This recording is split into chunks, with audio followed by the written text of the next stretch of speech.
Hi, welcome once again to Story Hour, boys and girls. Today we have a number of stories, all with beautiful illustrations. The first one's called People by Peter Spier.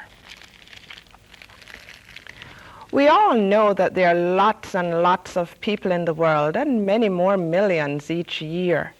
There are now over 4 billion human beings on Earth. And if it takes you an hour to finish looking at this book, there will be over 4,000 more. By the year 2000, there will be 6 billion people on Earth. And if we all joined hands, the line would be 3,805,871 miles long and would stretch 153 times around the equator, or 16 times the distance to the moon. More than 4 billion people, and no two of them alike. Each and every one of us different from all the others. Each one a unique individual in his or her own right. We come in all sizes and shapes, tall, short, and in between. But without a single exception, we all began quite small. And we come in many colors. Even our eyes have different shapes and colors. And noses come in every shape imaginable. So do faces, lips, and ears, and everything else. Think of our hair, from snow white to pitch black. Straight, curly, kinky, and wavy. And a lot of people have no hair at all. People are funny. Some with straight hair want theirs to be wavy, and others with little curls want theirs straight. People around our world wear different clothes, or none at all. All of us want to look our best. Still, what is considered beautiful or handsome in one place is considered ugly and even ridiculous elsewhere. Some of us are wise, some of us are foolish, but most of us are somewhere in between. Most people are decent, honest, friendly, and well-meaning, but some are none of these. Some of us love noise, whereas others simply cannot stand it. And not everybody's idea of a good time is alike. People everywhere love to play, but not the same games everywhere. Our tastes are as different as night is from day. The homes we build are as varied as we are, but we all need a roof over our heads. What makes some people laugh makes others cry. Some of us excel at things others could never do. Many of us like doing things with others, while some like being by themselves. We love to keep all sorts of pets, and we celebrate different feasts and holidays.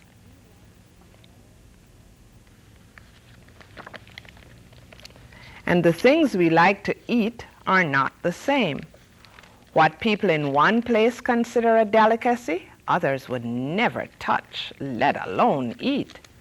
And the foods some people eat or drink are forbidden to others.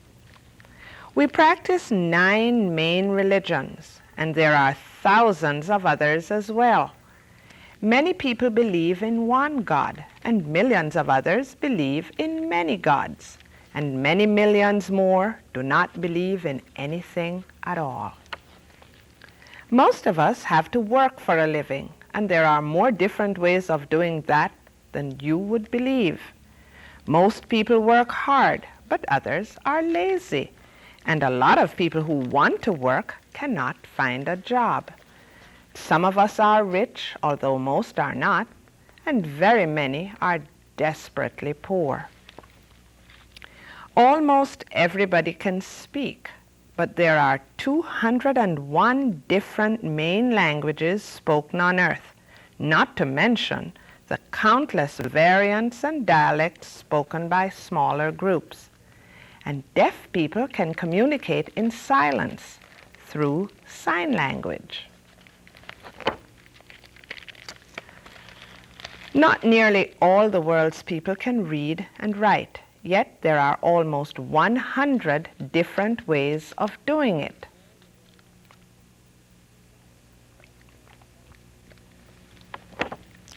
Some people, but very few, are mighty and powerful, although most of us are not mighty at all. We have invented a strange system of ranks, grades, and classes, yet we all live on the same planet, breathe the same air, and warm ourselves in the same sun. And in the end, we all must die. A few of us are remembered long, long after we're gone, and even that in countless different ways.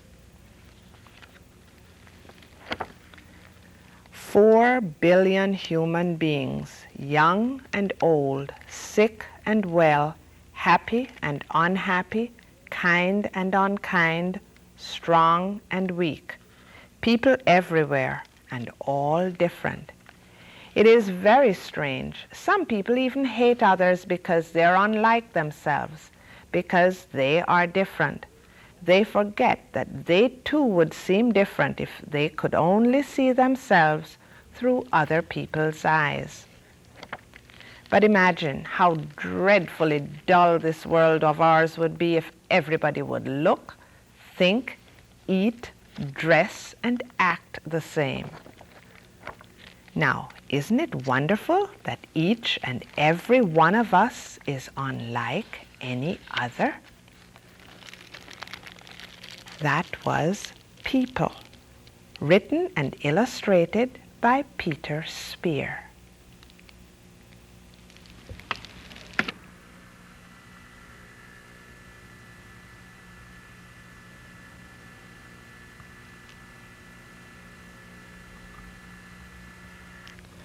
Watch the Stars Come Out by Riki Levinson tells the story of coming to America. Grandma told me when her mama was a little girl, she had red hair just like me. Grandma's mama loved to go to bed early and watch the stars come out just like me. Every Friday night after the dishes were put away, Grandma's mama would come to her room and tell her a special story. When I was a little girl, my big brother and I went on a big boat to America. Mama and Papa and sister were waiting there for us. My aunt, Mama's sister, took us to the boat. She didn't bring my 2 little brothers. They were too small. They would come on a boat when they were older. Aunt gave us a barrel full of dried fruit. She asked an old lady to watch over us, and she did. She also ate our dried fruit. The old lady and brother and I went down the steps to our room. I counted the steps as we carried our bundles down, but there were so many I forgot to count after a while. Sometimes the boat rocked back and forth. It was fun. Some people didn't like it. They got sick. The old lady got very, very sick. She died. Brother told me not to worry. He would take care of me. He was 10. At night, when I went to sleep, I couldn't see the stars come out in the sky, and that made me sad. Each morning when we got up, Brother put a mark on his stick. I counted them, 23. The last morning we looked across the water. There were 2 islands near each other. One of them had a statue standing on it, a lady with a crown. Everyone got very excited and waved to her. I did too. When the boat stopped, we carried our bundles down the plank. I started to cry. I did not see Mama and Papa and sister. A sailor told me not to worry. We would see them soon. We went on another boat to a place on an island. We carried our bundles into a big, big room. Brother and I went into a small room with all the other children without mamas and papas. A lady looked at me all over. I wondered why. I waited for Brother. The lady looked at him, too. The next day we went on a ferry. The land came closer and closer as we watched. Everyone waved, and we did, too. Mama and Papa and Sister were there. We went on a trolley to our home. Mama said it was a palace. Mama's palace was on the top floor. I counted the steps as we walked up. 52. Mama and Papa's room was in the middle. Our room was in the front. And in the back was the kitchen with a big black stove. Mama warmed a big pot of water on the stove. She poured some into the sink and helped me climb in to wash. Mama washed my hair, and when it was dry, she brushed it. It felt good. Sister gave us cookies and glasses of tea. I was very tired. I kissed Mama and Sister good night. Papa patted me on my head and said I was his little princess. I went into our room and climbed into Sister's bed. It was right next to the window. I watched the stars come out. 1, 2, 3. This Friday night I will go to bed very early and watch the stars come out in the sky. I hope Grandma will come to my room and tell me another special story. Watch the Stars Come Out by Riki Levinson, illustrated by Diane Good.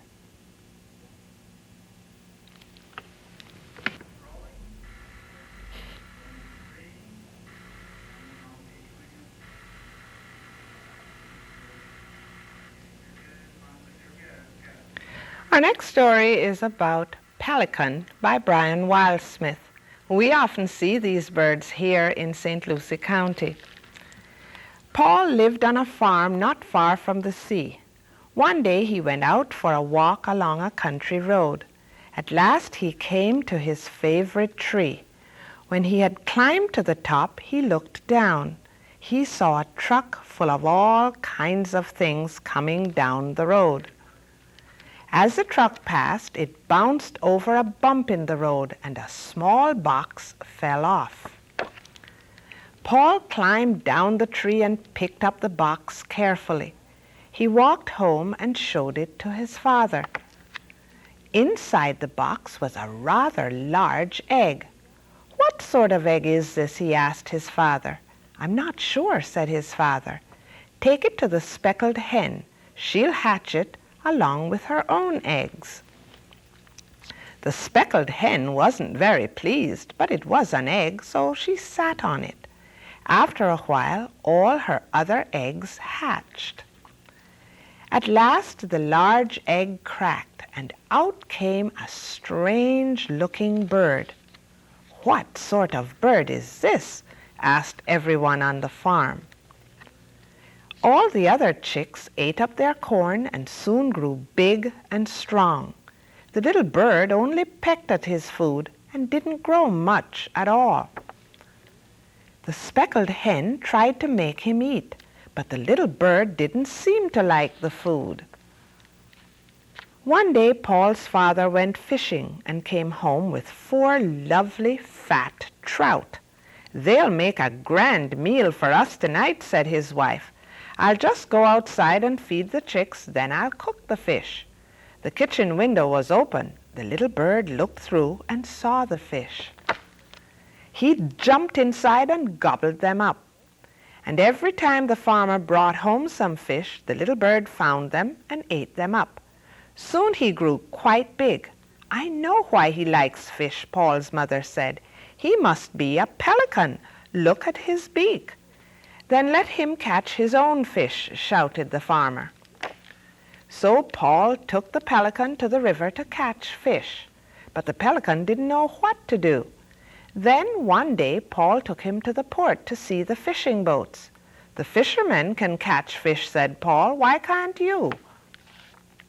And the Pelican filled his beak with all their fish.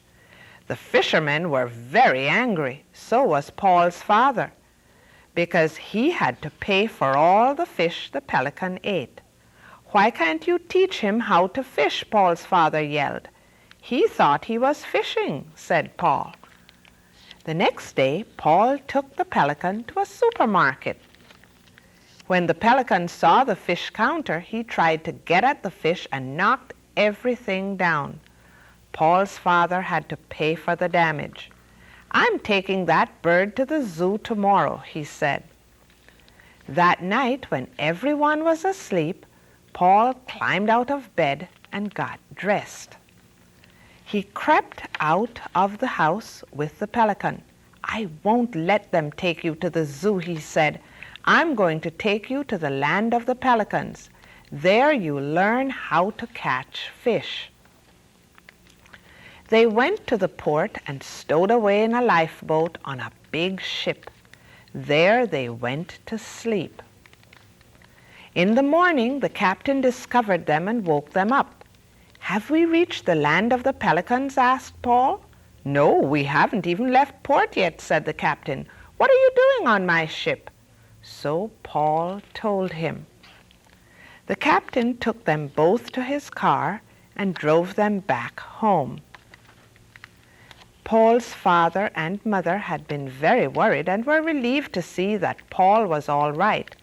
"Listen," said his father, "if that bird means so much to you, then he can stay on the farm, but you'll have to teach him how to fish, and he'll have to help on the farm like everybody else."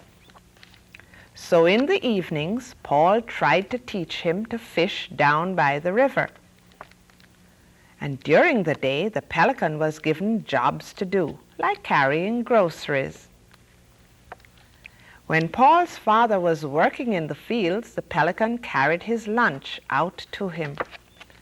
Paul's father grew quite fond of the Pelican and sometimes gave him a fish to eat. One evening, Paul and the Pelican watched a kingfisher dive into the water and catch a fish. "There, that's how you do it," said Paul. The Pelican's eyes gleamed. He flew into the air, dived into the water, and caught his supper for the very first time. So from that time on, they both went to the river every evening, and the Pelican caught as much fish as he could eat.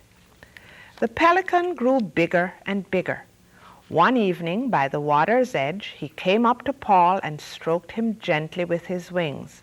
Then he flew into the air, dived into the river, and caught a fish. He circled high over Paul and flew away out of sight. Paul waited for him, but he did not come back. Slowly, Paul walked home. "Don't be sad," said Paul's father. "He's got to be with other pelicans now. That's where he will be really happy." The bird flew away to the land of the Pelicans, but there was something that neither Paul nor his father had ever known about the Pelican. But the Pelican had known all the time. And in the land of the Pelicans, she lived happily ever after. The beginning. The Pelican had laid an egg. That was Pelican by Brian Wildsmith.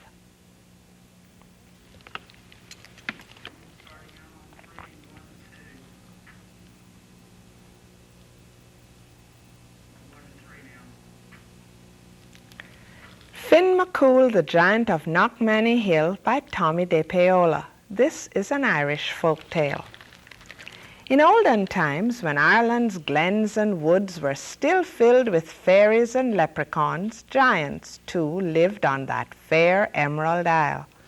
One of the finest of those big folk was Finn McCool, who was wed to the lovely great lass Una. They made their home on the top of Knockmany Hill. Now, as any good giant, Finn McCool had his work to do, so he was often away from home. Lovely Una didn't seem to mind, for there was plenty to keep her own hands busy, spinning, knitting, and even giving a pretty touch to their great house. Life was very pleasant indeed. One morning, when Finn McCool was busy working with his kin building a causeway to Scotland, the word came that Cuchulainn was coming. Cuchulainn was a giant too, and without a doubt the strongest in that part of the world.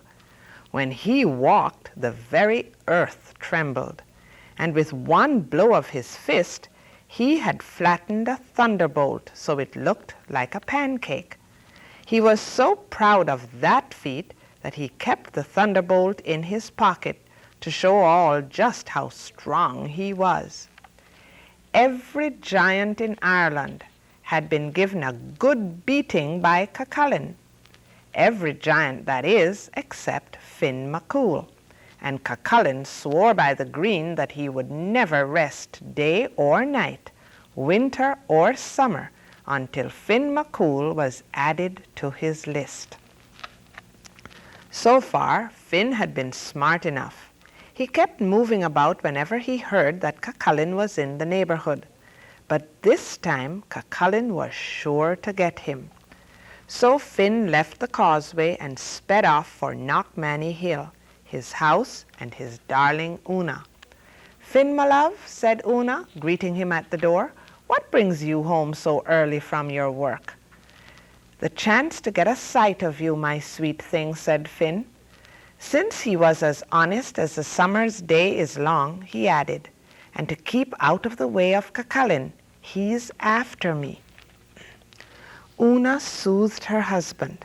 She brought him his slippers and lit a pipe for him.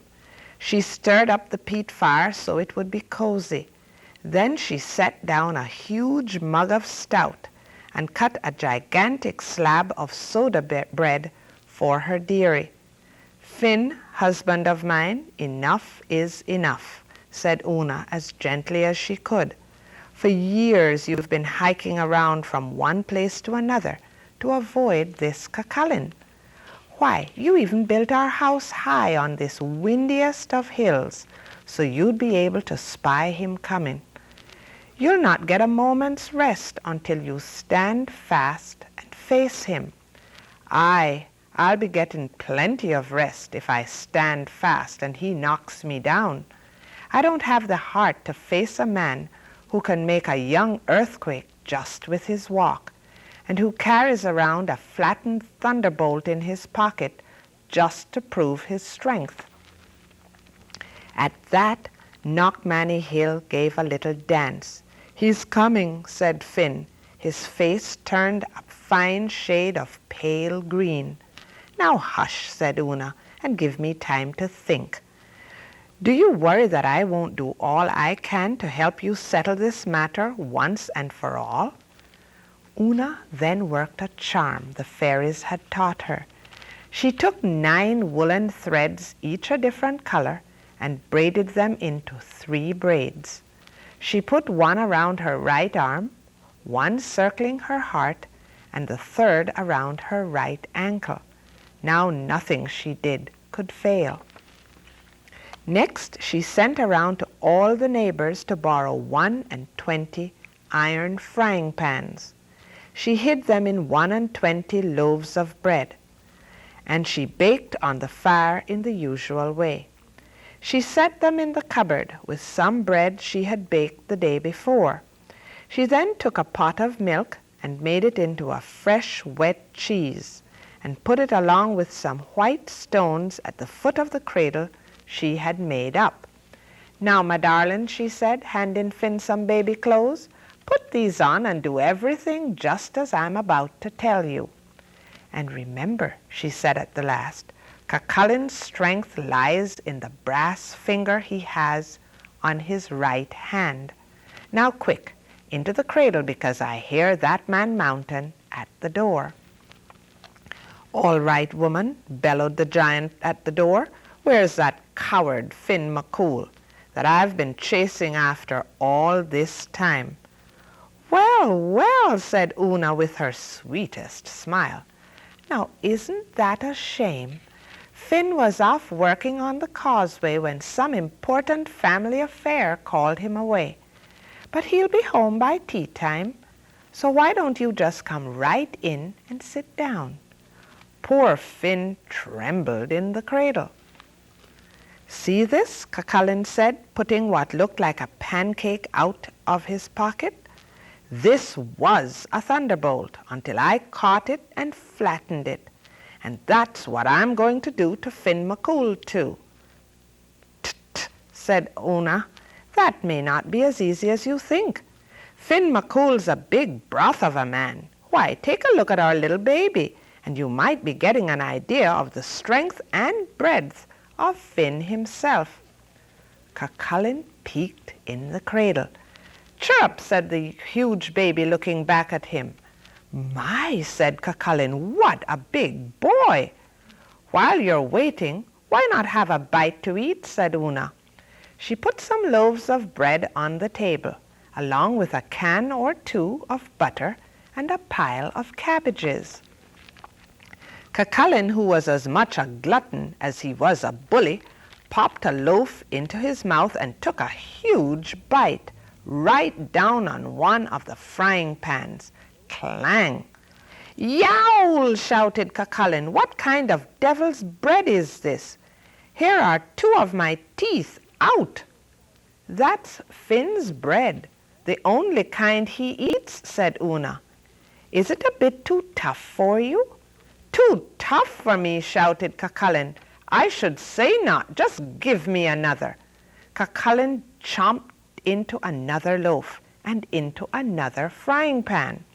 "I'll not have a tooth left in my mouth, woman. There's two more out." Cucullin hollered even louder. The baby began to holler too. "Hungry, hungry, hungry. Ah, sweet dumpling," said Una, and she handed baby Finn a loaf. And because there was no frying pan in it, Finn ate it right down. "More," said the baby, and he gobbled up another loaf. "He seems a strong lad," says Cucullin, getting a little worried. If this was the baby, the father must indeed be a bit stronger than Cucullin thought. "Ah, yes," said Una, beaming. "Why, instead of dollies, he loves to play with those white stones there in his cradle. Show the nice man, baby dear." Finn did as he was told. He picked up a stone that was really the cheese and squeezed all the water out of it and popped it into his mouth and ate it down. Cucullin was not to be outdone by a baby. He grabbed a stone and squeezed. He squeezed and squeezed. Squeeze as he might, he couldn't get one drop of water out of it. He popped it into his mouth, and with a chomp, there went the rest of his teeth. The howl that came out of him almost broke all the windows. When he finally calmed down, Cucullin said to Una, "What kind of teeth does that lad have? They must be made of iron. Let me see your choppers, baby." At that, baby Finn opened wide his mouth, and Cucullin stuck in his brass finger, the very brass finger that was the secret of his strength. With a strong bite, Finn McCool bit the brass finger right off. Then up Finn leapt and began to pound the daylights out of poor weak Cucullin. That was that. Out the door went Cucullin, never to bother anyone, let alone Finn McCool again. "Tea's ready, my love," said Una, and Finn McCool sat down with the best giant wife in the whole world, and they lived a long, happy life. Finn McCool, the Giant of Knockmany Hill, by Tomie dePaola.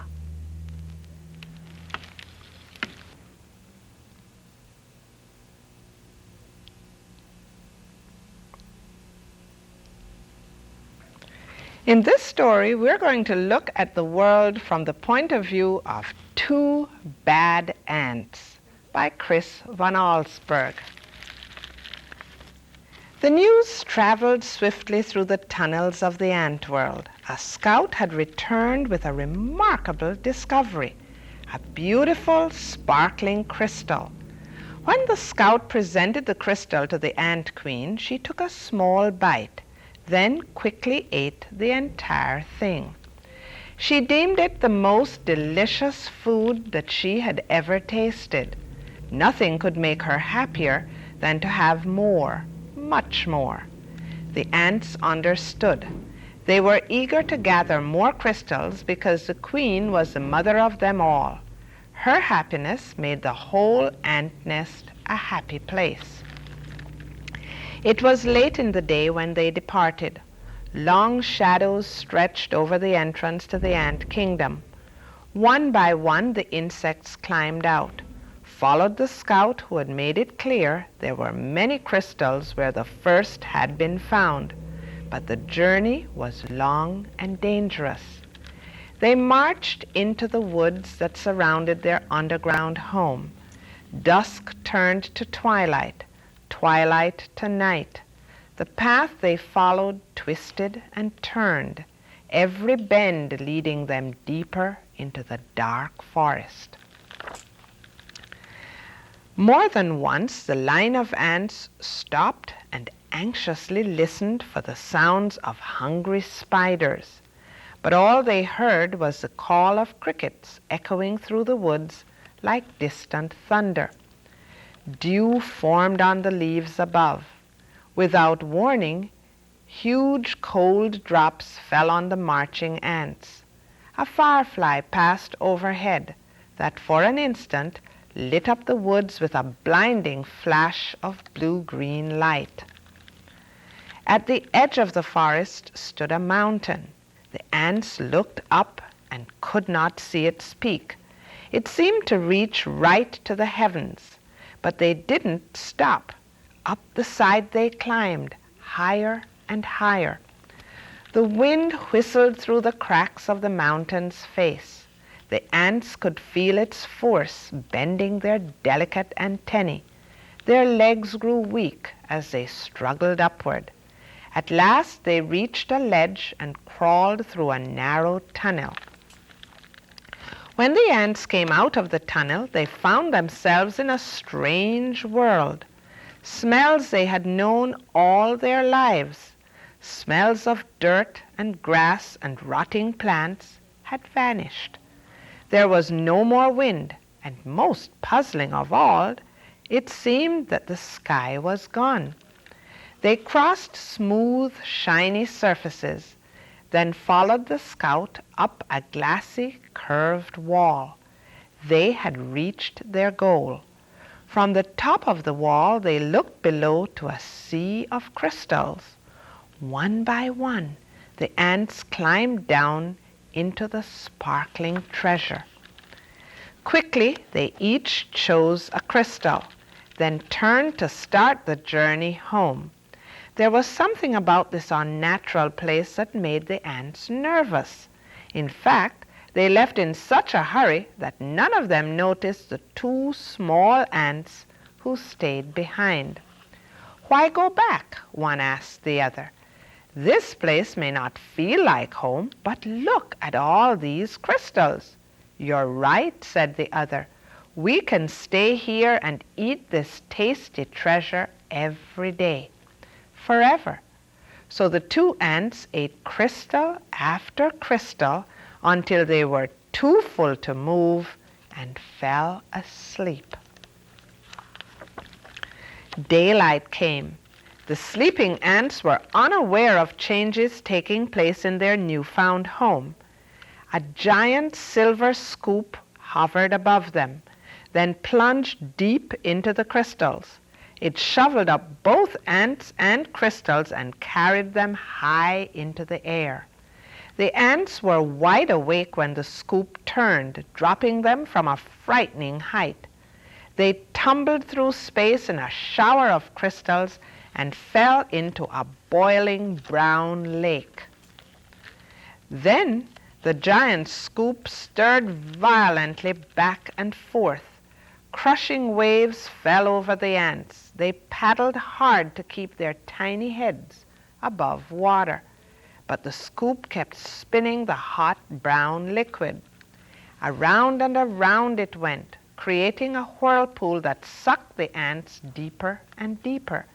They both held their breath and finally bobbed to the surface, gasping for air and spitting mouthfuls of the terrible bitter water.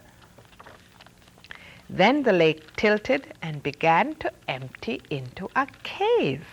The ants could hear the rushing water and felt themselves pulled toward the pitch-black hole. Suddenly the cave disappeared and the lake became calm. The ants swam to the shore and found that the lake had steep sides. They hurried down the walls that held back the lake. The frightened insects looked for a place to hide, worried that the giant scoop might shovel them up again. Close by they found a huge round disc with holes that could neatly hide them. But as soon as they had climbed inside, their hiding place was lifted, tilted, and lowered into a dark place. When the ants climbed out of the holes, they were surrounded by a strange red glow. It seemed to them that every second the temperature was rising. It soon became so unbearably hot that they thought they would soon be cooked. But suddenly the disc they were standing on rocketed upward and the two hot ants went flying through the air. They landed near what seemed to be a fountain, a waterfall pouring from a silver tube. Both ants had a powerful thirst and longed to dip their feverish heads into the refreshing water. They quickly climbed along the tube. As they got closer to the rushing water, the ants felt a cool spray. They tightly gripped the shiny surface of the fountain and slowly leaned their heads into the falling stream. But the force of the water was much too strong. The tiny insects were pulled off the fountain and plunged into a wet, dark chamber. They landed on half-eaten fruit and other soggy things. Suddenly, the air filled with loud, frightening sounds. The chamber began to spin. The ants were caught in a whirling storm of shredded food and stinging rain. Then, just as quickly as it had started, the noise and spinning stopped. Bruised and dizzy, the ants climbed out of the chamber. In daylight once again, they raced through puddles and up a smooth metal wall. In the distance, they saw something comforting, two long, narrow holes that reminded them of the warmth and safety of their old underground home. They climbed up into the dark openings. But there was no safety inside these holes. A strange force passed through the wet ants. They were stunned senseless and blown out of the holes like bullets from a gun. When they landed, the tiny insects were too exhausted to go on. They crawled into a dark corner and fell fast asleep. Night had returned when the battered ants awoke to a familiar sound, the footsteps of their fellow insects returning for more crystals. The two ants slipped quietly to the end of the line. They climbed the glassy wall and once again stood amid the treasure. But this time they each chose a single crystal and followed their friends home. Standing at the edge of their ant hole, the two ants listened to the joyful sounds that came from below. They knew how grateful their mother queen would be when they gave her their crystals. At that moment, the two ants felt happier than they'd ever felt before. This was their home. This was their family. This was where they were meant to be. Two Bad Ants by Chris von Allsburg.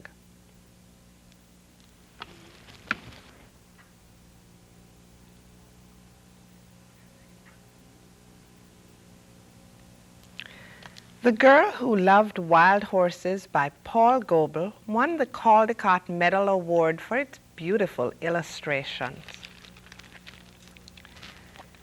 The people were always moving from place to place, following the herds of buffalo.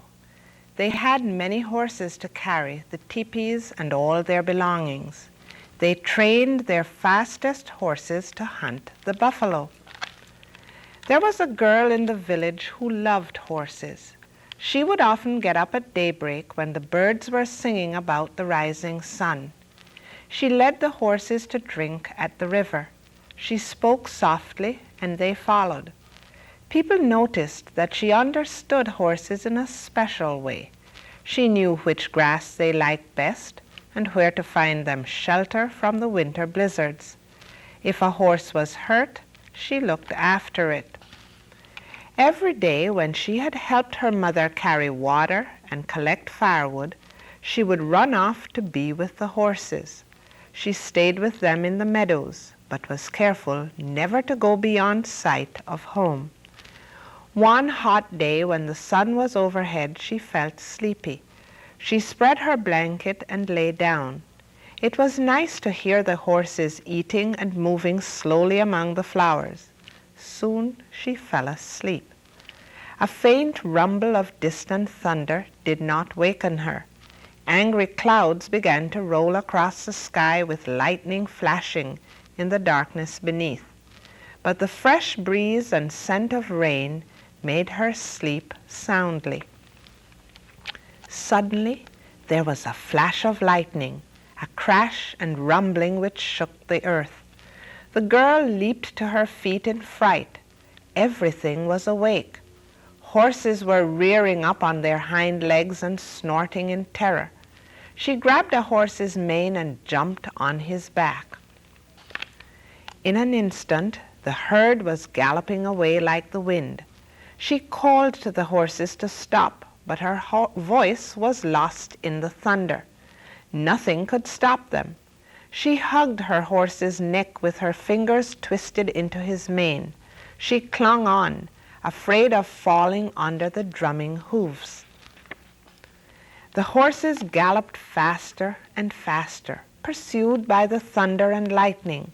They swept like a brown flood across hills and through valleys. Fear drove them on and on, leaving their familiar grazing grounds far behind.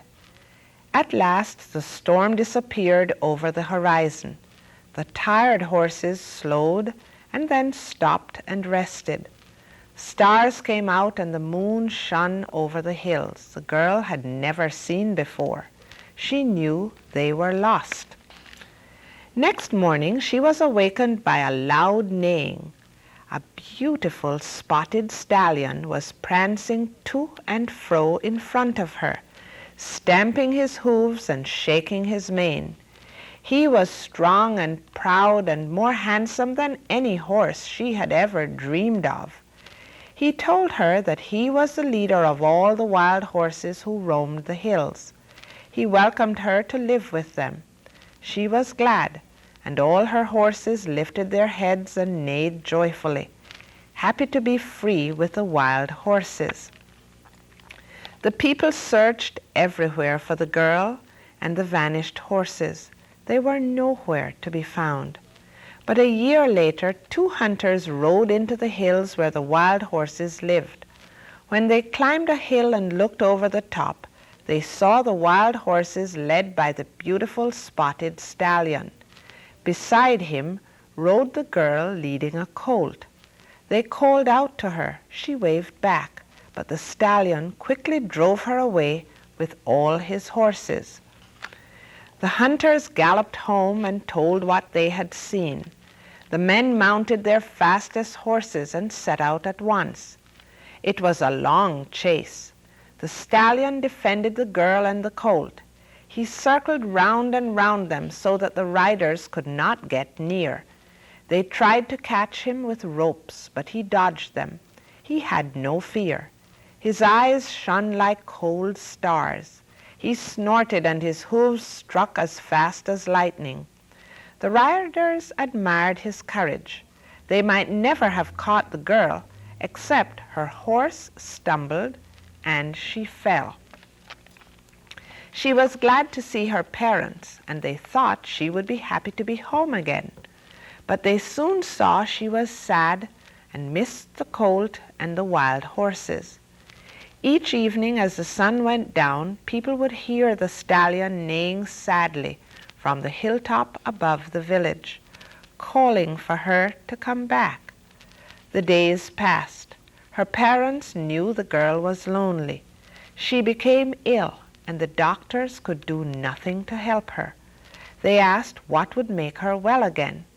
"I love to run with the wild horses," she answered. "They are my relatives. If you let me go back to them, I shall be happy forevermore." Her parents loved her and agreed that she should go back to live with the wild horses. They gave her a beautiful dress and the best horse in the village to ride. The spotted stallion led his wild horses down from the hills. The people gave them fine things to wear, colorful blankets and decorated saddles. They painted designs on their bodies and tied eagle feathers and ribbons in their manes and tails. In return, the girl gave the colt to her parents. Everyone was joyful. Once again the girl rode beside the spotted stallion. They were proud and happy together, but she did not forget her people. Each year she would come back, and she always brought her parents a colt. And then one year she did not return and was never seen again. But when hunters next saw the wild horses, there galloped beside the mighty stallion a beautiful mare with a mane and tail floating like wispy clouds about her. They said the girl had surely become one of the wild horses at last. Today we are still glad to remember that we have relatives among the horse people, and it gives us joy to see the wild horses running free. Our thoughts fly with them. The Girl Who Loved Wild Horses by Paul Goble. This, of course,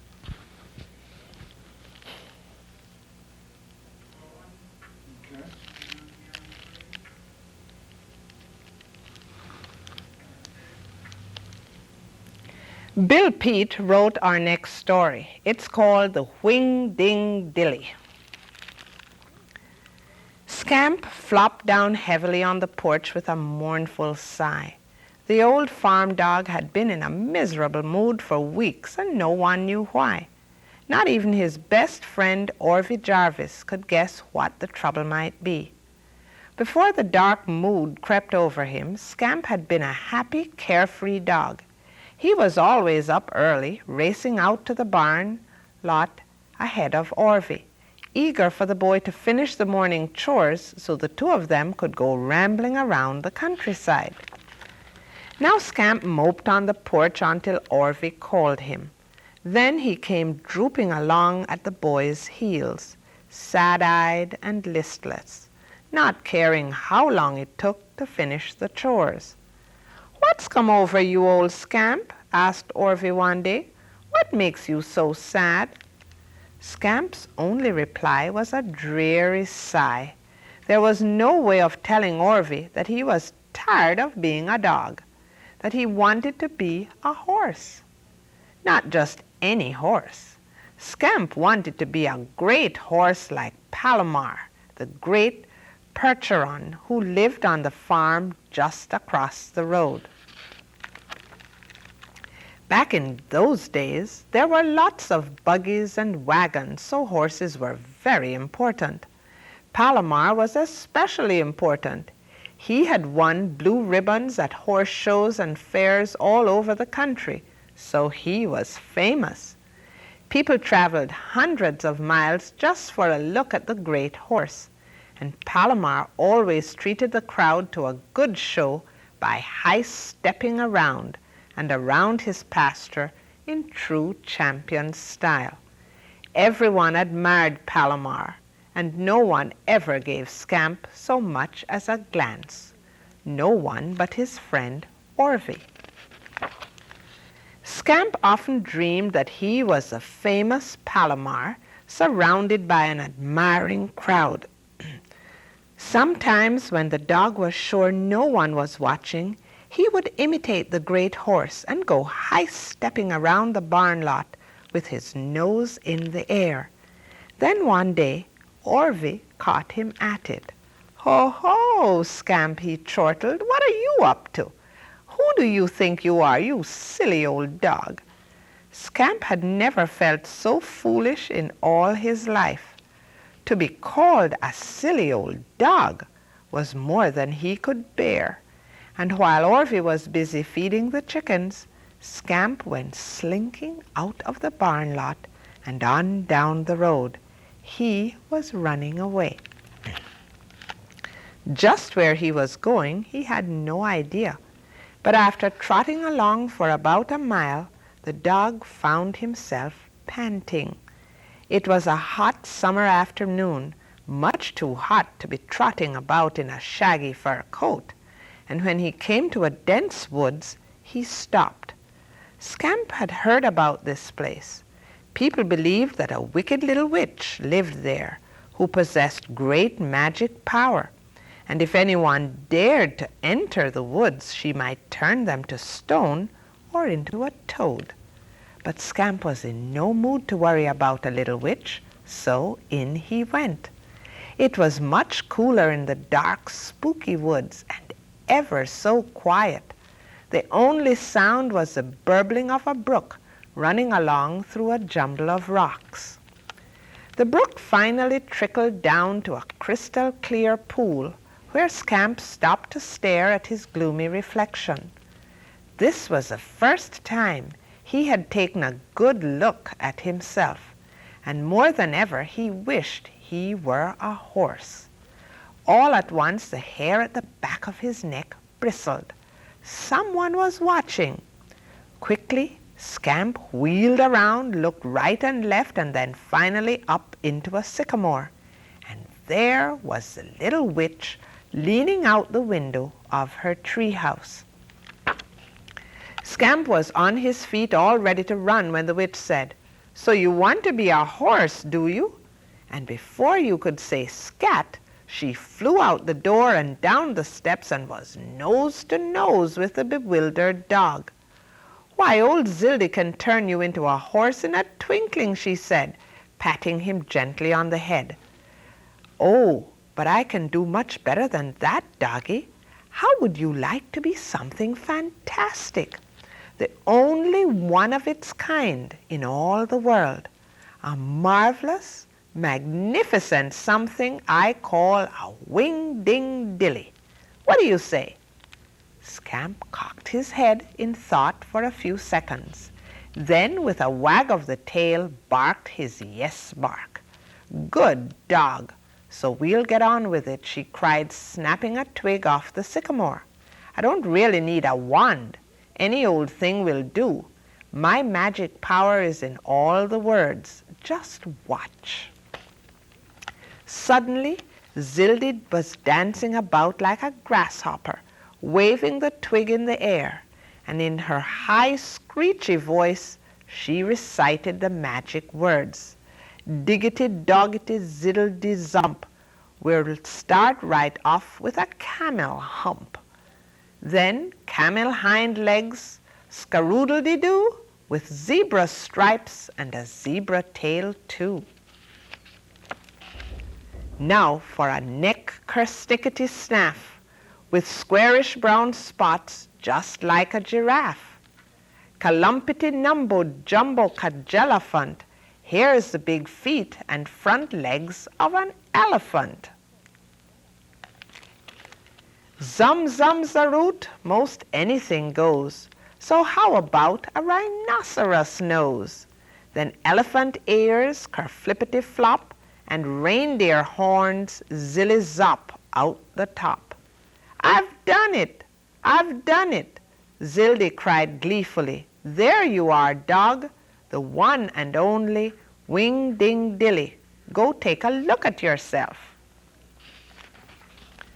The sudden change had made him dizzy, and Scamp tottered unsteadily on his new set of legs as he turned around to face the pool.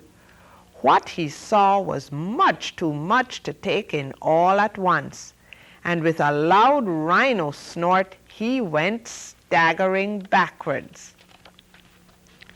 See what I mean, said the little witch. You're one whopping big surprise. Now I'd better skedaddle if I'm going to make cookies today. And Zildy scurried up the steps into the tree house, leaving the Wingdingdilly wondering what he would do. Finally, he decided he'd better go home. Just as he started off, the witch called out the window, "Take care you don't step in my tulip bed with those big clumsy feet of yours." In the shadows of the sycamore were rows of bright yellow flowers, and as he headed back through the trees, he was careful to step around them. Making his way through the dense woods had been easy for the dog, but now it was almost impossible for the Wingdingdilly. It was a struggle every step of the way, with his antlers catching on tree limbs, the rhino horns hooking onto vines, the clumsy elephant feet stumbling over logs, and the camel feet tripping over the elephant feet. The going was so slow that it was near sundown when he finally made it to the edge of the woods.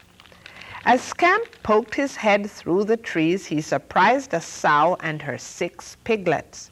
Squealing in terror, they went racing pell-mell away through the weeds. What a fright I must be, thought Scamp. I'm in no shape to be running around in plain sight, no telling what people might do.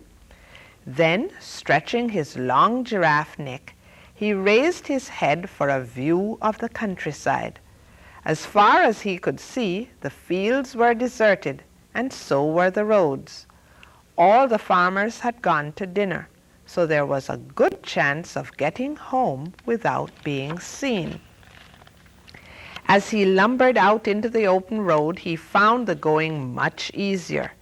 It was just a matter of keeping the long striding camel legs from overrunning the plodding elephant legs, and he was clumping along at a pretty good clip when all at once he heard Orvie calling, "Here, Scamp, here, Scamp, here, Scamper boy."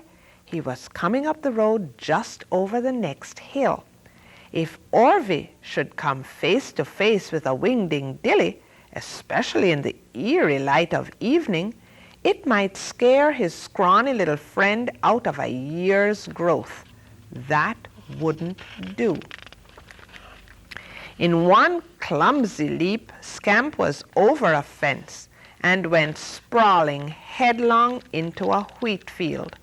There he remained flat to the ground, scarcely breathing, and as still as a wheat shock. When Orvie came to the top of the hill, he stopped for one last call. Such a long, loud "Here, Scamper," that it echoed for a mile across the countryside.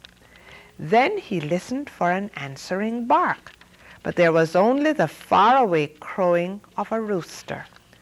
Where could he be, wondered Orvie as he turned and headed back down the road. Scamp raised his head to watch until the boy was no more than a speck in the distance. Then, with an effort, he hauled himself to his feet and hobbled over the fence back onto the road. By this time he was getting leg-weary, and he went plodding along ever so slowly. It was growing dark when he finally reached the Jarvis farm. Cautiously, he pushed open the gate, tiptoed across the yard to the house, and peeked in the kitchen window. The family had just finished dinner, everyone but Orvie, who sat at the table staring at his plate. "Scamp is always home at dinner time," said the boy. "Something's happened to him, or he'd be here." "If old Scamp's really gone for good," said his father, "then I'll tell you what. Armstrongs have a new colt, and if they'll sell him, he's all yours. How would you like that, son?" "It's not the same," said Orvie. "You can't get to know a horse, not like you can a dog. Old Scamp understands just about everything I say. He was a lot smarter than any horse, and besides that, he was a real friend." Scamp could hardly believe his big flappy ears. So Orvie didn't really mean it when he called him a silly old dog. In fact, Orvie thought he was smart, and Scamp heaved a great sigh of relief. But what would Orvie think of a Wingdingdilly? Scamp decided to wait until morning to find out, and he stood there in the dark until he was sure everyone had gone to bed. Then the Wingdingdilly stretched out full length on the front porch with a monstrous yawn. "Maybe this is nothing but a bad dream," he thought, "and when I wake up, I'll be the same as ever." Pretty soon he was sound asleep and snoring just like a rhinoceros. The next morning, next thing Scamp knew, it was morning, and Orvie was shouting, "Dad, Mom, come quick! There's a thing, a great big thing out here." The Wingdingdilly struggled to his feet, looking wildly about for the big thing. Then suddenly he remembered that he was the thing and went stumbling backwards off the porch out into the yard. And in one clumsy leap he was over the fence and galloping away down the road. His head was in such a whirl he didn't see a man driving his cows to pasture until he was almost upon them. In a panic, the man jumped into a ditch, and the bawling, terrified cows went crashing through a fence, scattering in all directions.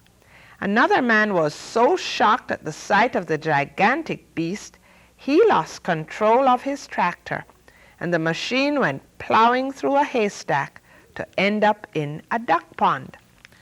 Then there was a near head-on collision with a horse and buggy. The horrified horse left the road in one leap to go scrambling up a telegraph pole, buggy and all. Now the Wingdingdilly didn't dare stop or even slow down, and he kept going full gallop all the way back to the woods. Scamp was hoping Zildy would understand his awful predicament and undo her magic spell. Once again he fought his way through the tangle of trees. When he reached the treehouse, he gave the door a resounding thump with his snout, then watched for Zildy to pop her head out the window. But no Zildy appeared. The shutters were latched, and the door was locked and bolted. "If she's gone," Scamp reasoned, "she'll be back sooner or later, so all I can do is wait." It would be a long wait. Early that morning, Zildy had packed her suitcase, spruced herself up in her fancy best, and left on a trip to visit her sister in Massachusetts. She hadn't sailed away on a broomstick like most witches do. Zildy was in no hurry, so she had taken the train. Now she was riding along in comfort, munching on sugar cookies, with no thought whatever of what might have happened to the Wingdingdilly. In the meantime, all the farmers in the neighborhood had formed a small army, and with guns and pitchforks they followed the trail of huge footprints straight to the woods. But they didn't dare go in, for now the woods were more frightening than ever. "We'll wait him out," said Big Moose Mulford, the leader of the army.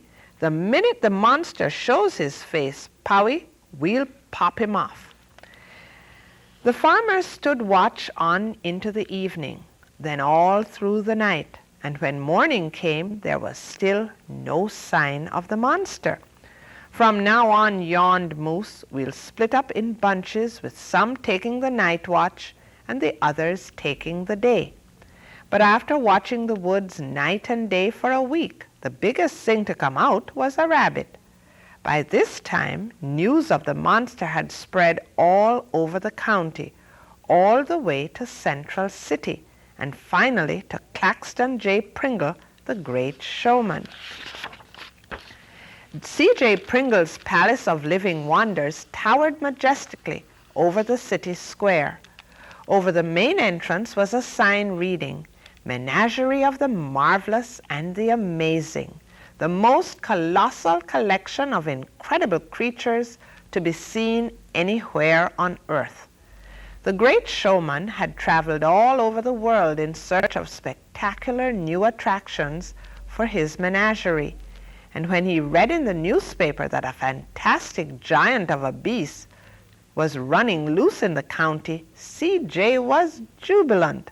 "Eureka!" he cried.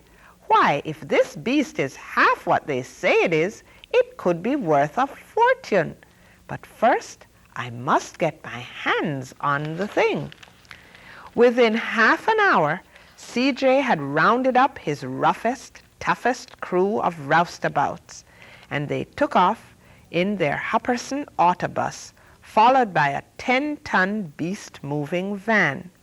The great showman was in a desperate hurry, so he went at top speed all the way with the horn blaring full blast, warning everyone to clear the road. And in no time they came skidding to a stop alongside the woods, where all the farmers rushed out to greet them. "If you've come after the monster," said Moose Mulford, "he's somewhere back in those trees. But you'd better be careful. He's a real whopper." "The bigger the better," said C.J. Then turning to his men, he warned, "Don't get too rough. I want the beast all in one piece." "Easy does it," they promised, and with lassos, chains, and leg irons, the roustabouts went charging into the woods. By the time Scamp had discovered what all the crashing around in the bush was about, he was surrounded. He tried to run, but after one turn around the sycamore, the men closed in, grabbing onto his legs, his neck, and his tail. In a fast and furious struggle, they wrestled him to the ground, roped and chained him from head to foot, then dragged him away through the woods. "Thunderation!" roared C.J. at first sight of the giant beast. "He is a whopper! No wonder there was such a big hullabaloo. Say now," he exclaimed, "there's a good name for the thing. A hullabalooper, the super-duper hullabalooper." "Suits him to a T," chuckled Moose Mulford. Now that the danger was past, the farmers were a happy bunch. They were laughing and joking while the beast was being loaded into the van.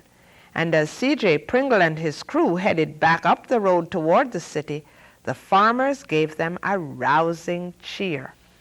That night, the bewildered and bedraggled super-duper hullabalooper was hustled down a ramp into the basement of Pringle's palace and left in a cage with other living wonders of the world. There he remained while C.J. went bustling about the city getting placards printed and posters painted to advertise his fabulous new attraction, the most colossal, the most stupendous, and phenomenal creature in all the universe. Don't miss the grand presentation at C.J. Pringle's Palace of Living Wonders on the great day of July 20th. When the great day arrived, Pringle's Palace was jammed to overflowing with thousands more waiting in line outside. "Keep calm, everyone," bellowed CJ as the noisy, excited crowd kept pushing and shoving for a closer look at the amazing beast high up on a pedestal. The super-duper hullabalooper was too much to believe. Some people poked at him with canes, while others yanked on his tail to make sure the beast was real. Now Scamp was even more famous than the great Palomar, and yet he had never been so miserable in all his life. He wished there was some way to escape, but he was always kept chained to the pedestal, and after the show he was caged in the basement for the night. So it seemed that Scamp was doomed to spend the rest of his days as the greatest of all living wonders at Pringle's Palace. Then one afternoon, Zildy returned home. "Zarks!" she cried when she reached her treehouse. "Somebody's trampled my tulips, and I know who." All around the sycamore were the telltale elephant tracks and the camel tracks of the Wingdingdilly. "I'll get even," she muttered. "And don't worry, Wingdingdilly, I'll find you." Then Zildy shut her eyes to concentrate. "Now, let me see. Aha, so there you are, living in a palace, a highfalutin somebody, a celebrity, are you? Well, I'll fix that." In one hop, Zildy was up on a stump. Then, aiming her umbrella in the exact direction of Central City, the angry little witch exploded. "Whammy zammy, scrumbo scaroof, zigazum zap, zaruta kapoof." And in one great purple poof, the super-duper hullabalooper was gone. In its place stood a plain, ordinary, frowsy brown dog. The crowd was so flabbergasted that for a full minute they were left gaping in amazement. Then all at once they burst into an uproar of shouting. "It's a fake! It's a fake! The hullabalooper is a hoax! We've been hornswoggled! We've been rooked! Claxton J. Pringle is a swindler and a crook." For the very first time, the great showman was caught speechless. In a huffing, puffing fury, he seized the dog by the tail and the scruff of the neck, then hustled him off through the crowd. "Out, out, out, and the devil take you!" he bellowed as he flung the dog out the front door. In one bounce, Scamp was on his feet, racing down the street, dodging in and out through the traffic. Now that he was free, there was nothing more to worry about. Finding his way out of the big city was easy to do. Dogs have a fine sense of direction, and by nightfall, Scamp was loping along a dusty road far out in the country. "I'm lucky to be a dog," he said to himself, "with sense enough to find my way home. Even a great horse like Palomar might get lost in the big city." Scamp had not felt so happy and carefree in a long time, and when he came over the last hill and spied the Jarvis house, he barked joyfully. Then, as he came bounding into the yard, Orville leaped off the porch shouting, "Scamp, Scamp, it's old Scamper! Scamp's come home!" In a wild rough-and-tumble greeting, the boy and the dog went sprawling in the grass. "Scamp, you old rascal!" cried Orville. "Where have you been? Where have you been all this time?" "Ruff, ruff," replied Scamp, which was as much as the dog could tell him.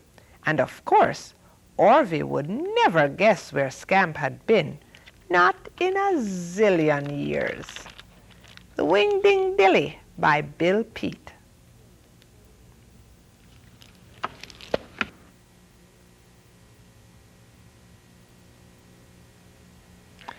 The story of Johnny Appleseed, written and illustrated by Aliki. Many years ago, when America was a new country, there lived a brave and gentle man named John Chapman. John loved the out of doors. He would walk for miles in the woods, among the trees and the flowers, happy and alone with his thoughts. One day after a long walk, John sat under a tree to rest.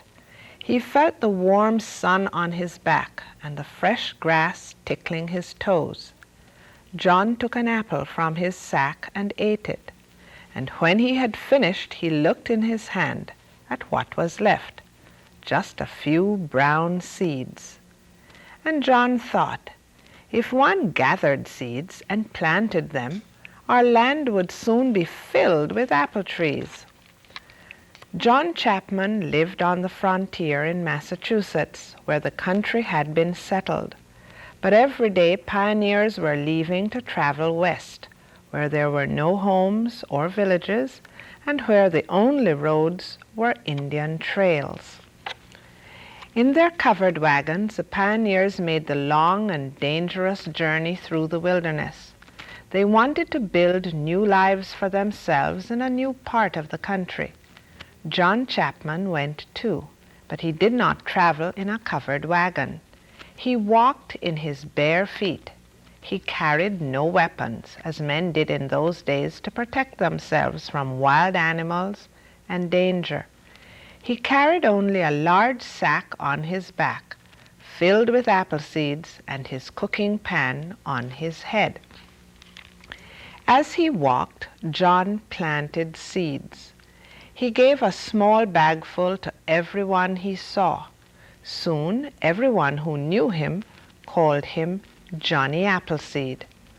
Sometimes Johnny stopped for many weeks helping the pioneers. They cleared the land, they built homes, they planted rows and rows of apple trees. When they were finished, Johnny walked on to help others, but he always came back to see his friends. Everyone loved Johnny Appleseed, especially the children. When Johnny rested from his planting, the children sat around him, listening to all his adventures. Johnny Appleseed walked alone. He slept out of doors, in the woods or by the river. He met wolves and foxes, birds and deer. They were all his friends.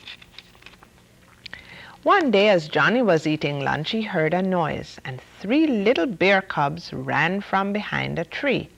When the mother bear came and saw them playing together, she sat and watched. She knew Johnny Appleseed would not harm her young. Johnny met many Indians on the way. He was kind to them and gave them seeds and herbs, which they used as medicine. Although the Indians were not friendly to any white men who chased them from their homes, Johnny was their friend. Johnny did not like people to fight. He tried to make peace between the settlers and the Indians, for he believed that all men should live together as brothers. On and on Johnny walked, planting as he went. When he needed more seeds, he collected sackfuls from the cider mills. Everyone saved his apple seeds for Johnny. Many years passed. Johnny Appleseed walked on. He visited his friends and saw with pleasure the many apple trees which covered the land, and he was happy.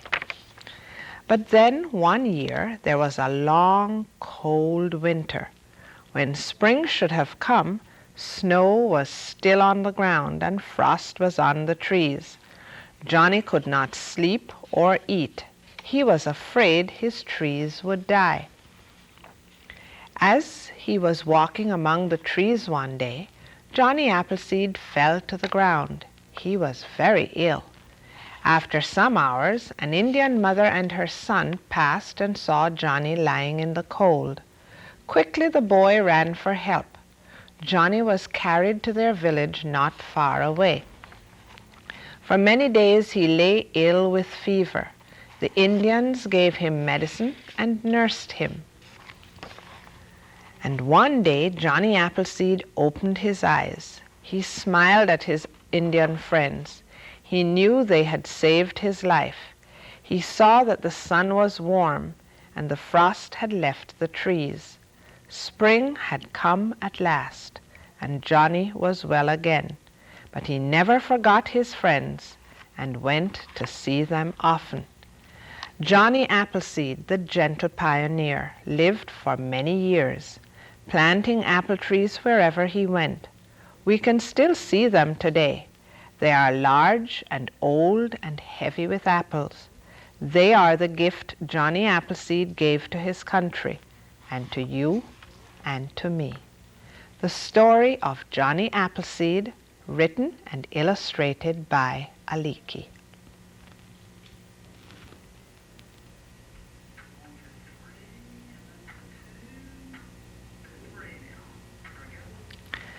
Ezra Jack Keats has a delightful way of illustrating his books. Let me share with you Pet Show. Everyone was talking about the pet show. The kids told each other about the pets they would bring. Matt said he would bring ants. I'm gonna bring my mouse, bragged Roberto. What are you gonna bring, Archie? The cat? Uh-huh, said Archie. The next day they all got ready for the pet show. Where's the cat? Archie called. Anyone see the cat? Archie and Willie looked in the cat's favorite hangouts, while Peter and Susie searched up and down the street. No cat. Archie's mother came to the window. Where can that cat be? He asked her. You know how independent he is, Archie. You never know when to expect him. But I expect him now. It's time for the pet show. Maybe he's inside somewhere. Archie ran into the building. After a while, he came to the window. I can't find him. I looked all over the place. You'd better start without me. Gee, we're sorry, Archie, said Peter. So long, said Susie. They got to the entrance. A lot of people were already there. Just then, Roberto's mouse took off.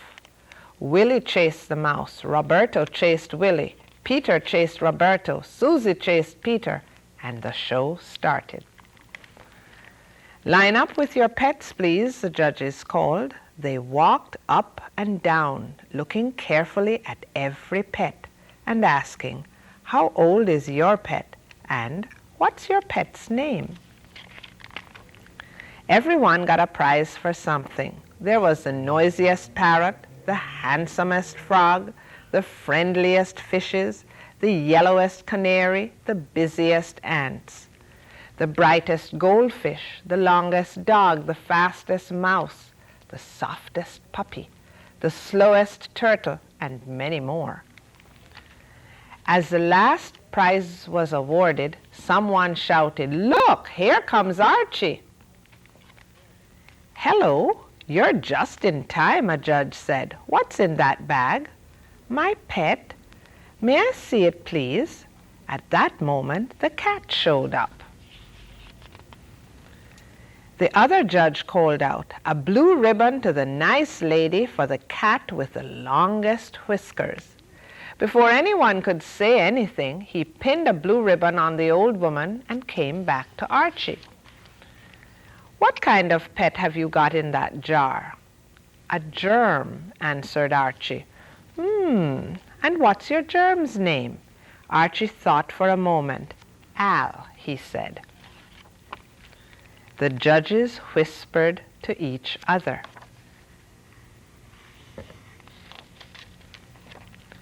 "A blue ribbon for Al, the quietest pet in the show," the judges announced. As everyone was leaving, the old woman came over to Archie. "He's really your cat, isn't he?" she said. "You should have the ribbon." "It's okay," Archie said. "You keep it." And he ran to join his friends. They passed the old woman on their way home. "Thank you for the ribbon," she called. Archie smiled. It looks good on you. See you around, she said. Ezra Jack Keats' Pet Show.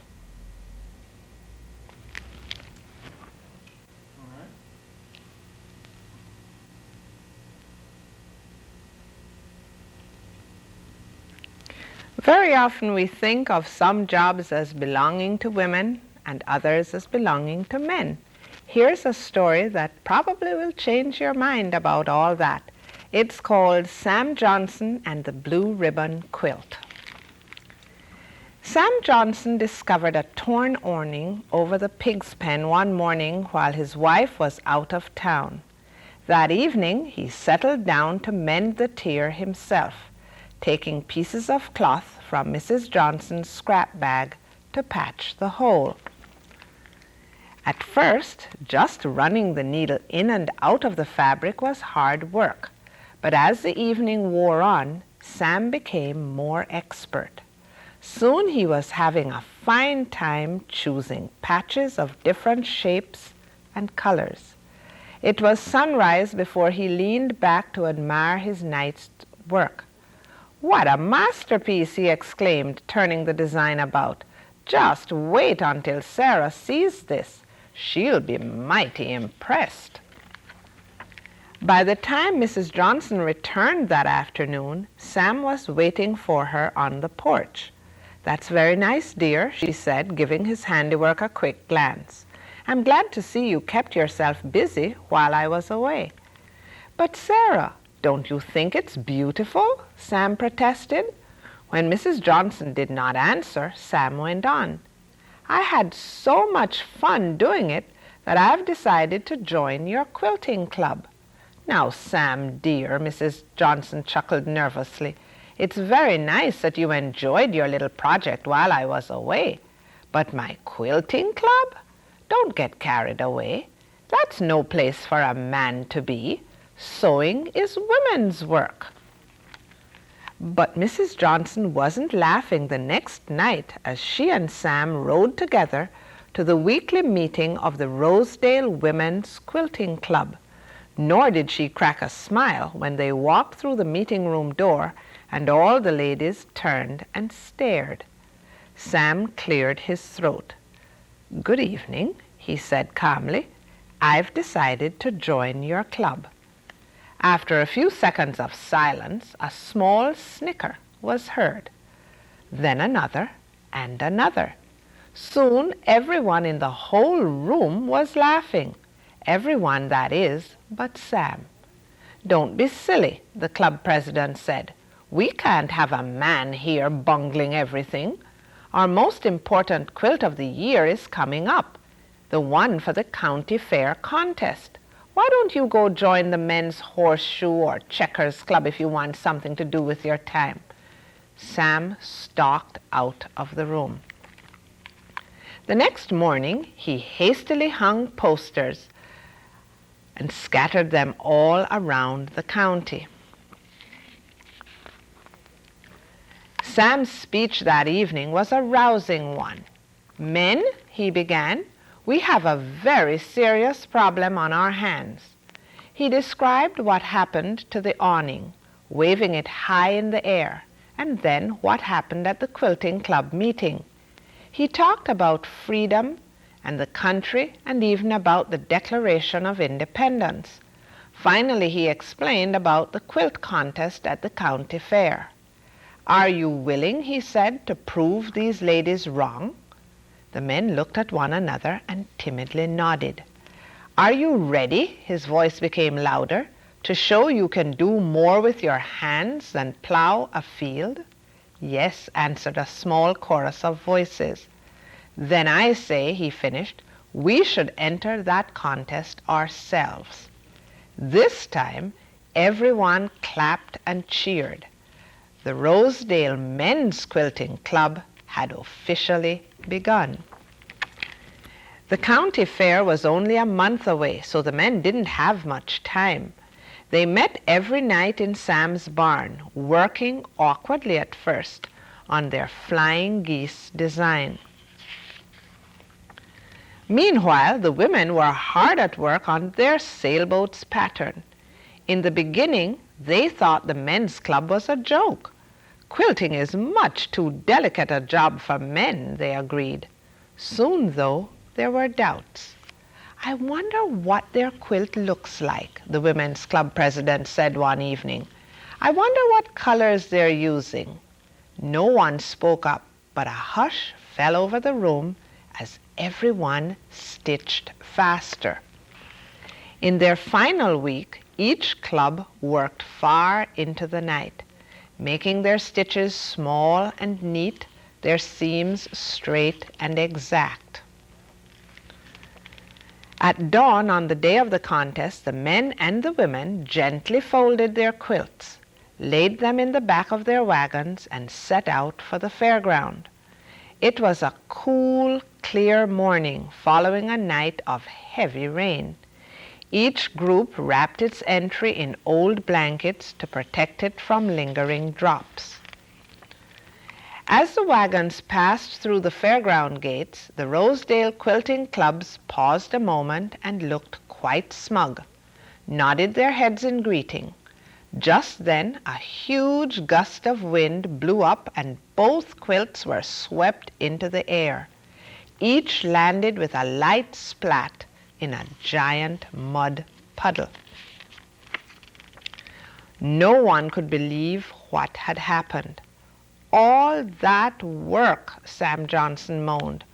All those hours and hours, and now look, ruined. But then the women peered at the men's quilt and noticed how beautiful it was. And the men saw for the first time that the women's quilt was quite beautiful too. You really did a wonderful job, they said to each other. Too bad, neither of us will win. Wait, Sam cried as everyone headed back to the wagons. I have an idea. All that morning and all that afternoon, the Rosedale Men's Quilting Club and the Rosedale Women's Quilting Club worked together. Carefully, delicately, they cut out the unsoiled sections of each quilt. Then they pieced together the unsplattered fabric. As the sun set, the last stitches were being put in to complete their amazing design. The fair was a great success. Elijah Poole's hog tipped the scales at a record weight. Harriet Amon's apple raisin pie swept every baking prize. And for the quilting contest, first prize was awarded to the just plain Rosedale Quilting Club. What's the name of your unusual design? Sam Johnson was asked. He paused for a moment thinking, then replied, Why, flying sailboats, of course. Sam Johnson and the Blue Ribbon Quilt by Lisa Campbell Ernst.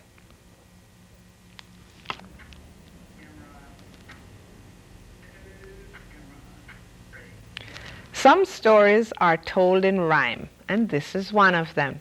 The Pamba and the Bink, written and illustrated by Bob Reese.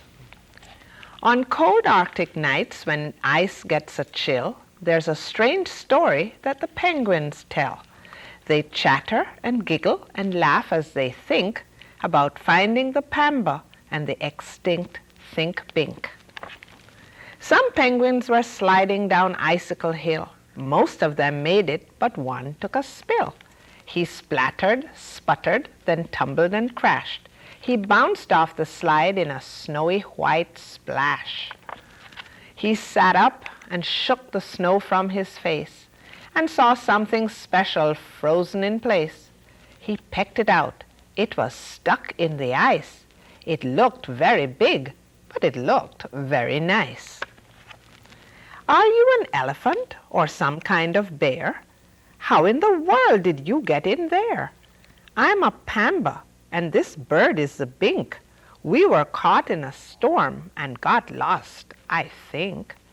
Then Pamba cried and said through his tears, We've been frozen here for 5,000 years. Could you help us, please? Help us find home? This Think Bink and I are lost and alone. Come slide, said the penguin. I will help you. We'll look for your home and have some fun too. There is a slide. It's called Icicle Hill. You slide down the slide and try not to spill.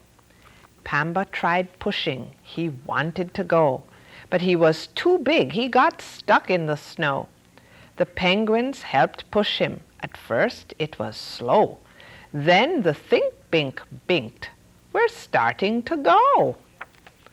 The penguin hung on right down the slide. The Think Bink binked. I don't like this ride. They slid down the hill right over the side down to a cave and slid right inside. This isn't a cave, said Penguin. We goofed. This big white rock looks just like a tooth. We slid down the hill and slid off the trail right into the mouth of Friendly the whale. Friendly looks nice, said Pamba. You do too. But where is my home? I look different than you. I know where, said Friendly, because I've been there. When they look like you, they're called panda bears. Can you take me, said Pamba? I need a ride. I'll take you, said Friendly. Climb back inside. So off they went, the penguin went too, to find Pamba's home that Friendly whale knew. They sailed to China clear across the sea, to a place called Oolong, where they make oolong tea. They met a panda in a bamboo tree. Excuse me, said Pamba. Just a moment, please. You certainly do look a lot like me. The same ears and eyes, don't you agree? Maybe we have the same ears and eyes, but that huge nose is the silliest size. You certainly do not, said the panda in the tree. I repeat, you do not look a bit like me. Oh no, cried Pamba. Now that I know I'm not a panda, where will I go? Let's ask Friendly what to do, Bink to the Bink. Let's go ask Friendly and see what she thinks. I know where, said Friendly. I'll take you there. They look just like you, but they don't have hair. So off they went, the penguin went too, to find Pamba's home that Friendly whale knew. They sailed to Africa, to a jungle place, to find someone with a Pamba's face.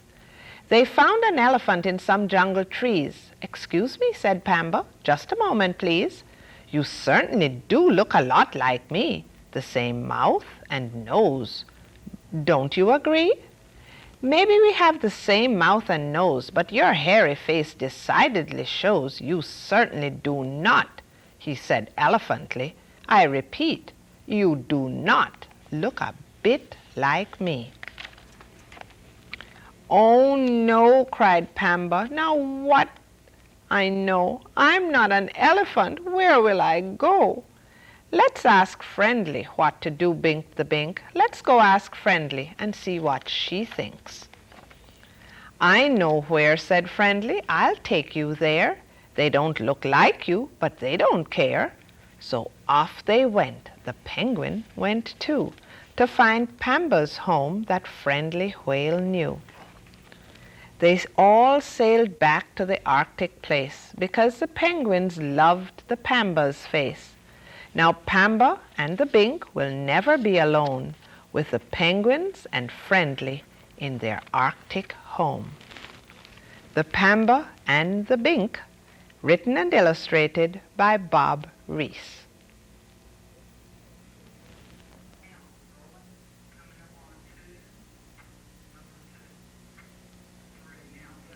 Suho and the White Horse, a legend of Mongolia.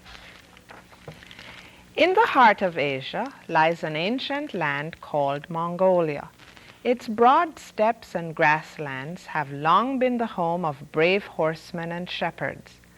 Among the people of Mongolia, many play a beautiful instrument called a horse head fiddle, which makes its name from the small figure of a horse's head carved at the top. If the carved horse's head could speak to you, this is the tale it would tell. Long ago, a poor shepherd boy named Suho lived with his grandmother in a round yurt or roomy felt tent in the middle of the Mongolian steppes. Each day, Suho rose early to help his grandmother and to prepare breakfast. Then he would go out onto the grassy plains to watch over their small flock of sheep. Suho loved to sing. His rich voice would often ring out over the steppes, breaking the stillness of early evening. One night, Suho did not return to his grandmother's yurt at the usual time. His grandmother and the other shepherds were frantic with worry. Then all at once they saw Suho running across the steppes toward them, carrying something white in his arms. When they dashed out to meet him, they saw that the white object was a newborn foal.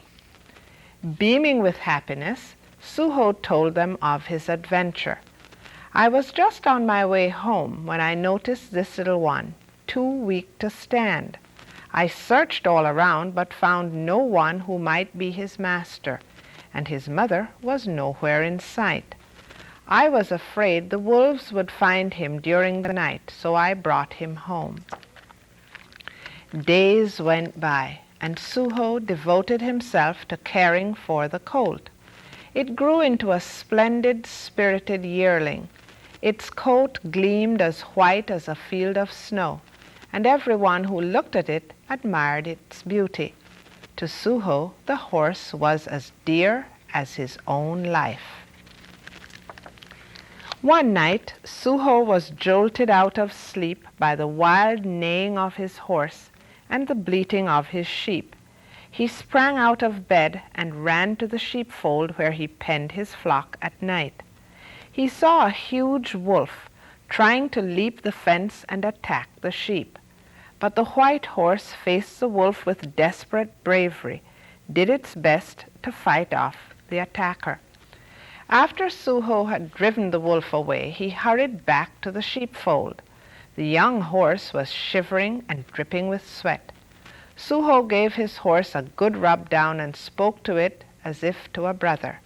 "White horse, you fought well and bravely tonight. I thank you." Months flew past, and soon they became years. One spring exciting news spread among all the shepherds. The governor had declared that a big race was to be held in the city. As a prize, the winner might claim the hand of the governor's daughter as his bride. The shepherds of Suho's village urged him, "You have such a fine white horse. Why not enter the race?" So Suho mounted his beloved white horse and rode off across the wide grasslands.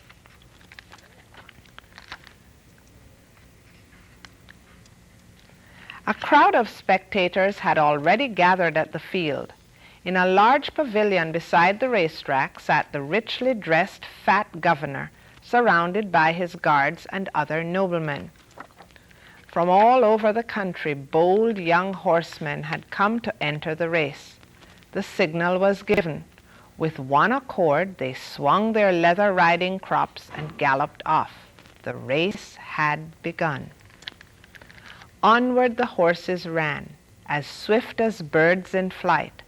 One horse led the field. It was Suho's white horse. "The white horse has won. Go and summon its rider," commanded the governor. But when Suho was brought forward, the governor saw he was only a poor shepherd boy. Ignoring his promise to make the winner his son-in-law, he grunted, "I shall give you 3 pieces of silver. You are to leave the white horse with me. Now get out of my sight." Angrily, Suho retorted, "I came here to run in a race. I did not come to barter horse flesh." "Insolent beggar, you dare answer me back?" the governor shouted. "Guards, throw him out." The guards rushed out to obey their master's command. Suho was beaten and left lying senseless where he had fallen. Leading the white horse, the governor called his men to him and haughtily left the field. Suho was rescued and carried home by one of his comrades. Suho was badly hurt. Lovingly and skillfully his grandmother tended him. Her care eventually brought healing to Suho's wounds, but nothing could heal the sorrow in his heart. What had become of his white horse? Suho could think of nothing else. Meanwhile, the governor felt very pleased with himself for having secured such a swift and handsome horse. He could hardly wait to show it off. One day he invited all the nobles to a grand banquet. When the feast was at its height, his men led out the white horse, richly saddled and bridled. The governor intended to ride the horse then and there for all his guests to admire. He heaved himself into the saddle. Suddenly the horse began to buck and rear, and the fat governor thudded to the ground. The horse flashed through the noisy throng and galloped off, swift as the wind on the steppes. The governor struggled to his feet. "Quick," he bellowed, "go after that horse. If you can't catch him, then take your bows and shoot him. Don't let him get away alive." The guards drew their bows. One after another, the arrows struck home in the horse's flanks, but he still raced on. Late that evening, Suho heard a noise outside the tent. "Who is there?" he called. No answer came, only the same noise again. Suho's grandmother went outside. "The horse!" she cried. "It is our white horse." Suho jumped up and rushed out. It was indeed his white horse, with arrows bristling from its back and sweat pouring from its body. In spite of the cruel arrow wounds, the horse had galloped on and on until it was safe again with the kind master whom it loved so much. Gritting his teeth, Suho pulled the arrows one by one out of the horse's flanks.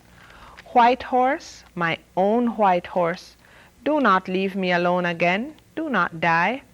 But the horse grew weaker, and in its large eyes the luster faded. The horse died early the next day. Shattered by sorrow, Suho lay sleepless night after night. Finally there came a night when he dozed off into a fitful sleep. The white horse appeared to him in a dream. When Suho stroked it, it drew close to him and nuzzled him fondly. "Suho," it said in a soft voice, "you must not mourn for me so. Take my bones, hide, and sinews, and use them to make an instrument to play upon. If you do this, then I will be able to stay by your side forever, and will always bring you peace and delight." The moment Suho awoke, he set about making a new kind of musical instrument. He did just as the white horse had told him to do, fashioning the instrument from the bones, sinews, hide, and hair of his beloved horse. At last he finished his work. The new instrument was ornamented by the carved figure of a horse's head. Every time Suho drew the bow across its strings, many memories awoke within his heart, from the grief he had suffered when his horse was killed, to the joys of the days when they had galloped far and free across the endless steppes. When he had been playing for a time, he could sense the white horse there beside him, listening. At such times, the tones of the fiddle sounded more beautiful than ever, and the listeners felt deep stirrings within their own hearts. Others made horse-head fiddles like the one Suho had created. In time, its music could be heard in almost every part of the grasslands of Mongolia. In the evening, when the day's work had ended, the shepherds would gather and listen to the song the horse's head fiddle sang. They forgot their weariness, and their hearts grew warm with peace and delight, giving them new strength for the days to come. Suho and the White Horse, a legend from Mongolia.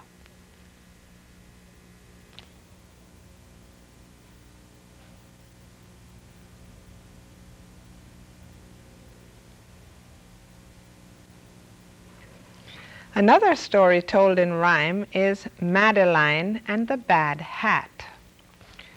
In an old house in Paris that was covered with vines lived 12 little girls in 2 straight lines.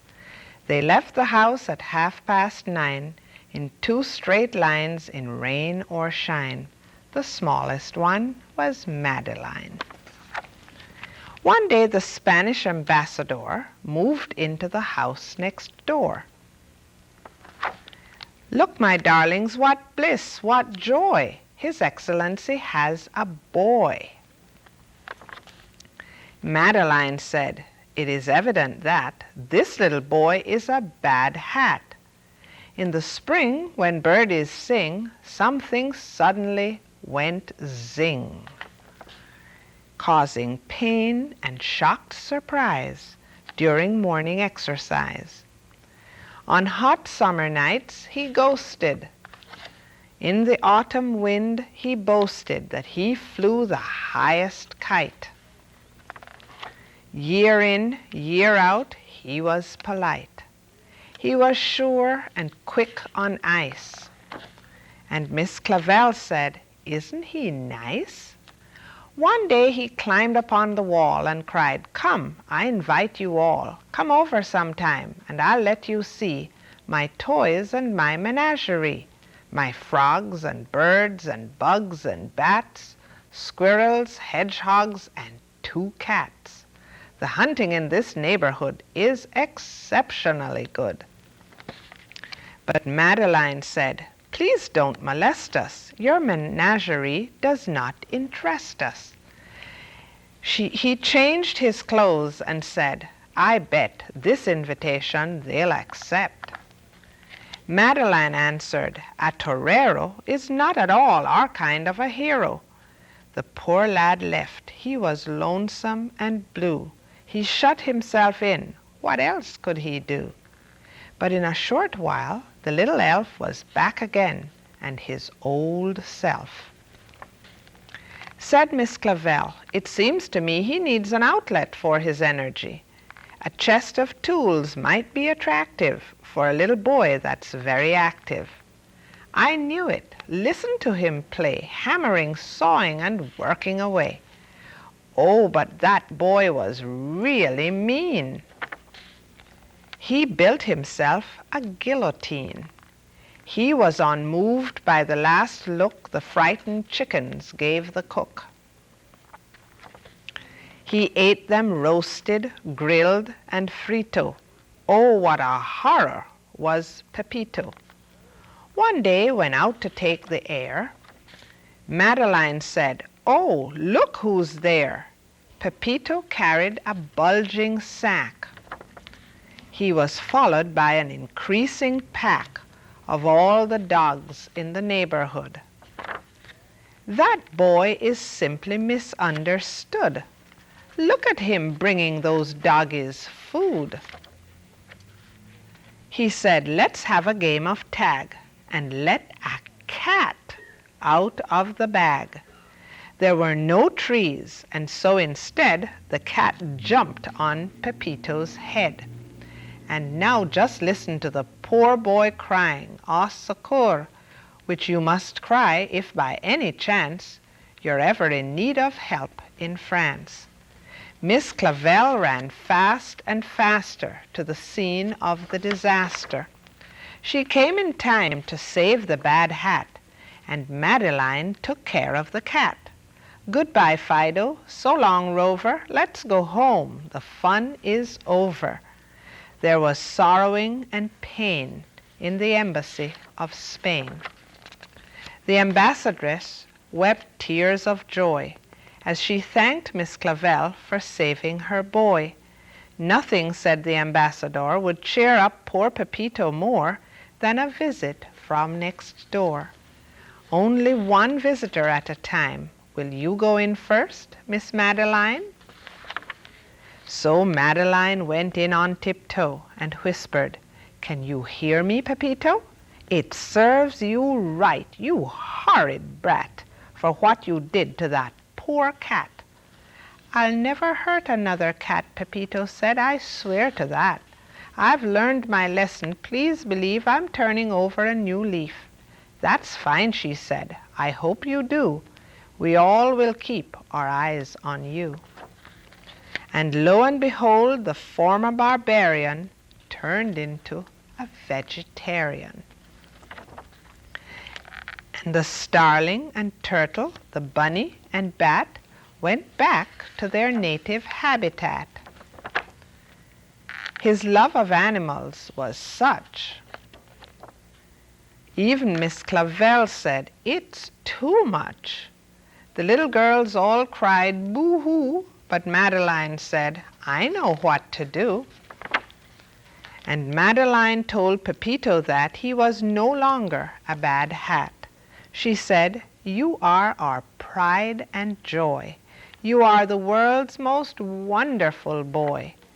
They went home and broke their bread and brushed their teeth and went to bed. And as Miss Clavel turned out the light, she said, I knew it would all come out right. Madeline and the Bad Hat by Ludwig Bemelmans.